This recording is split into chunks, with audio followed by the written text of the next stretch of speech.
अस्सलाम वालेकुम रहमतुल्लाहि व बरकातुहू। मैं आपका दोस्त और आपका भाई समूल खान मौजूद लेके आप सब दोस्त खैर खैरियत से होंगे। और आज मैं बहुत दूर जाने वाला हूँ और अभी मैं पेशावर ही में मौजूद हूँ और इंशाल्लाह आपको बहुत अच्छे व्लॉग मिलेंगे और मेरे साथ रहिए। अगर आपने मेरा चैनल सब्सक्राइब नहीं किया तो इसको सब्सक्राइब करें और बहुत अच्छे व्लॉग आने वाले हैं।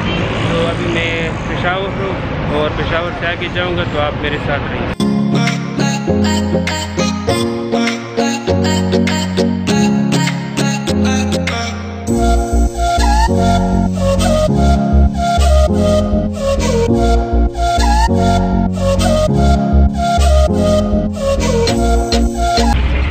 अभी मैं दिरगई पहुंच चुका हूं और अभी यहाँ पर एक आदमी का इंतज़ार है, वो आ जाए फिर आगे भी जाएंगे। आगे बहुत सफ़र बाकी है, अभी 2 घंटे का सफ़र है और फ़िलहाल मैं दिरगई पहुंच चुका हूँ और इंशाल्लाह आगे अभी सफ़र कितना सफ़र बाकी है वो भी आप दोस्तों के साथ शेयर करूँगा। और वीडियो रास्ते पे से नहीं बनाया क्योंकि बिल्कुल ही पीछे बैठा हुआ था गाड़ी के अंदर।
तो आगे भी देखते रहिए, इंशाल्लाह पश्तो में भी व्लॉग बनेंगे और उर्दू में बनेंगे क्योंकि यहाँ पर जितनी भी लोग हैं सब पश्तो बोलते हैं। मैं भी उर्दू